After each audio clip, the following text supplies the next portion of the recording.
Ola, soy Iago de primeiro de BAC B e vouvos a falar do libro Morgana en Esmelle, de Begoña Camaño. Begoña Camaño naceu en Vigo no 1964 e finou en Santiago de Compostela con 50 anos. Publicou dúas obras en narrativa, Circe ou O pracer do azul e Morgana en Esmelle, pola que foi premiada co Premio Ángel Casal, entre outros. Así, o próximo ano 2026, a Real Academia Galega decidiu dedicarlle ás letras galegas.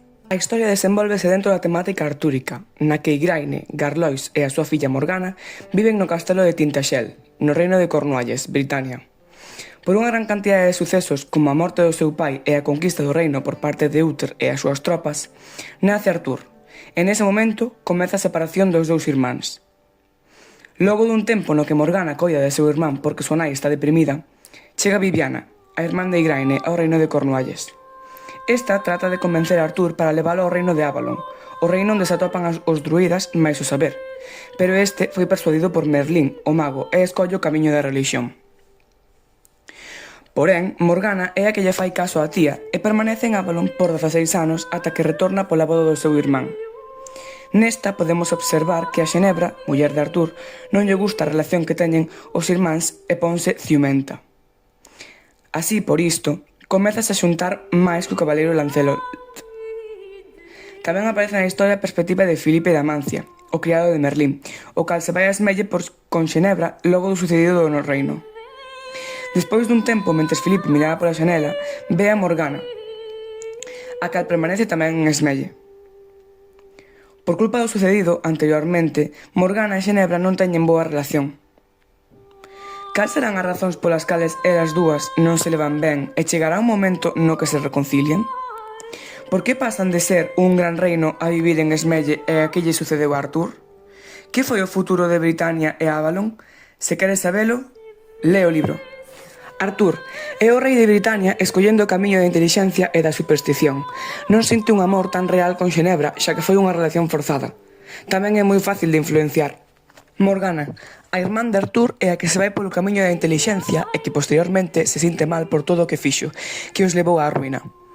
É un personaxe principal que se replantea sobre o futuro de Avalon e Britania. Merlín, o mago da historia, tivo unha relación secreta con Viviana durante a súa estancia en Avalon. Pensa que seguir a nova relixión, a cristiá, é a solución para acabar coa guerra no reino. É moi persuasivo e é o que toma a decisión de marchar para Esmelle. Viviana é a irmán de Igraine e é a que rexe o reino de Avalon.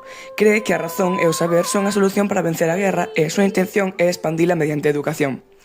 Ten unha relación anterior con Merlín, pero por certas circunstancias xa non se falan, aínda que se queren. Filipe de Amancia é o criado de Merlín e está preocupado pola súa saúde. Tamén está namorado da filla dunha das criadas e sempre tenta ter ao contento o seu amo. É el o que atopa Morgana e intenta que non se xunte con Xenebra para que non haxa problemas. Feminismo. Esta novela aborda a loita das mulleres por facer un oco neste mundo tan patriarcal. Un exemplo disto son Viviana e máis Morgana, que intentan facer elas un sistema basado na intelixencia e gobernado por mulleres, xa que Viviana era a que resentaba ese reino de druidas. Consecuencias da ambición. Neste libro podemos observar como a ambición de Artur e Merlín por facerse co poder leva sempre por malos camiños, tanto que chegaron a un punto no que o reino desapareceu. Culpabilidade. Os personaxes loitan sobre todo ao final da historia coa culpabilidade que os corrompe logo de tomar todas as decisións incorrectas que tomaron, sobre todo Morgana, que está constantemente loitando co seu pasado. Dende o meu punto de vista, a autora é capaz de coller unha historia que xa é moi antiga e reformala para darlle un toque moderno, conectando incluso coa actualidade. Recomendo moito este libro, xa que é bastante sinxelo de ler, soamente algunhas palabras que tiven que buscar no dicionario, pero que se entendían a maioría polo contexto. Logo, para a xente que non lle gusta ler, tamén é moi recomendado porque é entretido e os capítulos son moi diversos, xa que se contan desde diversas perspectivas. Tamén facendo saltos no tempo ao pasado e ao futuro. Por último, se che gustan moitas novelas artúricas e aínda por enriba che gustan os temas amorosos e as inxustizas, este é o teu libro.